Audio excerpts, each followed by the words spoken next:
دقي دقي يا أبرز النور يصعب الأمر سنين.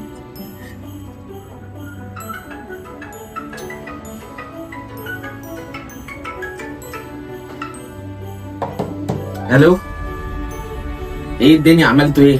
قولي. لا بص، انا هديه اقل من 2000 جنيه لا.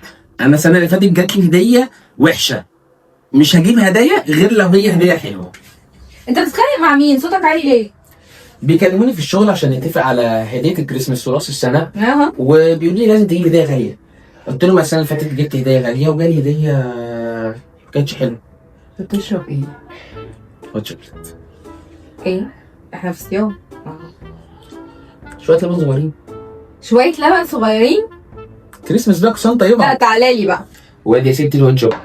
فهميني بقى فين المشكله؟ ما احنا هنصوم 43 يوم، جت على يوم في كوبايه لبن؟ طبعا جت على يوم. امير انت بتصوم ليه؟ بصوم ليه؟ يعني صيام الميلاد هتصومه ليه؟ هتصوم ليه 43 يوم؟ علشان العيد جاي وهناكل فيه ونخرج يا ونتفسح. سلام. لا طبعا. بص يا امير، صيام الميلاد ده احنا كاننا بنجهز قلبنا بالظبط لاستقبال السيد المسيح. كان قلبك ده بالظبط هو المزود، وبننضفه وبنجهزه نستقبل فيه المسيح في الميلاد. يعني مامتك بتعمل ايه مثلا قبل العيد؟ بتوضب الشقه وبتعمل اكل جميل. ايوه بتعمل الاكل ده في العيد، لكن قبليها مامتك هتلاقيها بتوضب وبتنظف، تعمل حاجات كتير علشان تستقبل فرحة العيد. اهو احنا محتاجين نعمل ده، ننظف قلبنا كويس عشان نقدر نستقبل فيه المسيح في الميلاد. طب احنا ليه بنصوم 43 يوم بالذات؟ بص يا سيدي، 43 يوم هما مقسومين نصين، نص 40 ودول اللي صامهم موسى النبي على الجبل عشان يستلم لوحين الشريعة. 3 ايام دول اللي صاموهم الشعب ايام نقل جبل المقطم. يسكينة، صوم وزيت وطعميه وفول و43 يوم؟ لا لا، قولون لا. على فكرة هو الصيام متعب لو انت معتمد فيه على عضلاتك، لكن احنا في الصيام بنبقى معتمدين على نعمة ربنا اللي بيها بنقدر نصوم. عارف الكتاب المقدس قال ايه؟ قال ايه؟ احب الرب الهك كل قلبك ومن كل نفسك ومن كل قدرتك. عارف يعني ايه قدرتك؟ يعني ايه؟ قدرتك دي يعني قوتك، تقدر تشيل ترابيزه، تقدر تشيل كرسي، تقدر تحرم بطنك من اكل معين. يعني كاني بقول لربنا انا بحبك يا رب، انا هحرم نفسي من كوبايه الهوت شوكليت دي عشان انا بحبك، انا هحرم نفسي من الاكله دي عشان بحبك. هي دي قدرتي، انا بعمل الحاجه اللي انا بجبر نفسي عليها عشان انا بقدم حب لربنا. هو ده اللي احب الرب الهك من كل قدرتك. الصيام ده القدره ان انت تضبط شهوتك في الاكل وتقول لربنا انا بقدم ده حب ليك يا رب. زي المجوس ما قدموا هدايا للسيد المسيح، فاحنا برضو بنجهز قلبنا بهديه ان انا بقول له انا بحبك بده. طب خلاص انا هصوم، بس انت مالك مغمقاها ليه؟ ده كريسمس يعني وراس السنه، الام الشجره واروح بيها يعني؟ على فكره انا مش مغمقه اهو يا سيدي، ده الاحتفال بالنسبه لك اهو، ايه رايك؟ حلو كده؟ على فكره مش هو ده الاحتفال، مش هو ده المعنى الحقيقي للميلاد. على الرغم ان كل الحاجات دي ليها معاني حلوه، يعني مثلا الشجره بتفكرنا بالحياه الجديده، النجمه اللي على راس الشجره بتفكرنا مثلا بالنجمه اللي ظهرت للمجوس، الاجراس للاعلان بميلاد المسيح. بس عارف المعنى الحقيقي لميلاد المسيح مش هو بس مظاهر الاحتفال والهديه ام 2000 جنيه اللي تتخانق مع اصحابك عليها والهوت شوكليت والمارشميلو والحاجات دي. المعنى الحقيقي ان انت ازاي تجهز قلبك وحياتك لاستقبال السيد المسيح، استقبال سنه جديده هتبتدي فيها مع ربنا بوعود جديده ويا رب نقدر ان احنا ننفذها. فده حدث مش بس ينتهي بشجره واحتفال واغاني وخلاص، لا ده حدث كبير جدا ومهم. وبعدين ده يعني اسمه صيام المستحيلات. انت عارف اسمه صيام المستحيلات ليه؟ عشان مستحيل نصوم. اكيد لا طبعا، عشان في 3 حاجات مستحيلات حصلت. مستحيل ان عذراء تولد وتحمل وتفضل بعد الولاده عذراء زي ما حصل مع الست العذراء.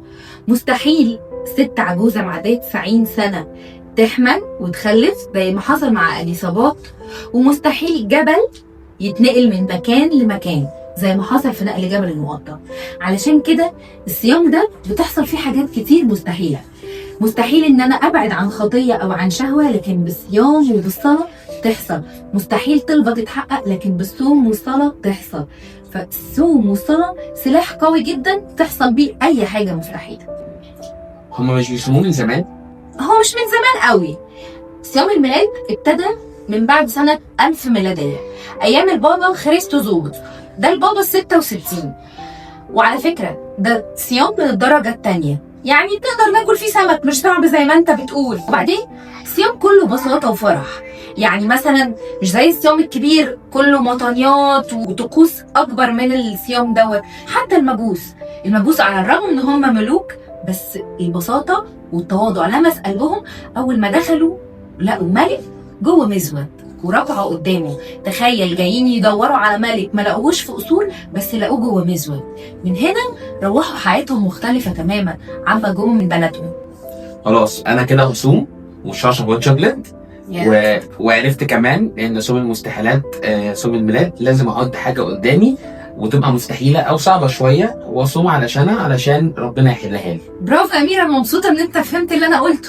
خلاص انا شامم ريحه سمك، هروح اشوف بس في ايه جوه في المطبخ. برضو الميلاد حدث قسم العالم نصين، الحياة قبل الميلاد حاجة وبعد الميلاد حاجة تانية خالص. العالم الأول كان ماشي زي ما داود النبي قال في وادي ظل الموت، لكن بعد ميلاد المسيح بقى لينا حياة، بقينا نعرف معنى وقيمة الحياة. وافتكر دايما إن صيام الميلاد هو صيام المستحيلات، وأي حاجة مستحيلة ممكن بالصلاة والصوم تحصل. ودايما افتكر إن قلبك هو المزود اللي هيستقبل السيد المسيح، وإن السيد المسيح ما اتولدش بس في بيت لحم، ده بيتولد كل شوية في قلبك لما تقول له أنا جاهز يا رب إن أنا استقبلك في حياتي. وإن صيام الميلاد وعيد الميلاد أكبر بكتير من شجرة وزينة وهدايا. ميلاد أعظم ملك في الكون، وميلاد ملك الملوك، وبيتولد فيه في قلبنا وفي حياتنا، وبيغير حياة كل إنسان فينا، بس بشرط يكون جاهز إنه يستقبله في قلبه. لا قولون لا. بص، هو قولون لا لو انت معتمد على نفسك. ايه يا أمير؟ هو قولون لا يا حبيبي.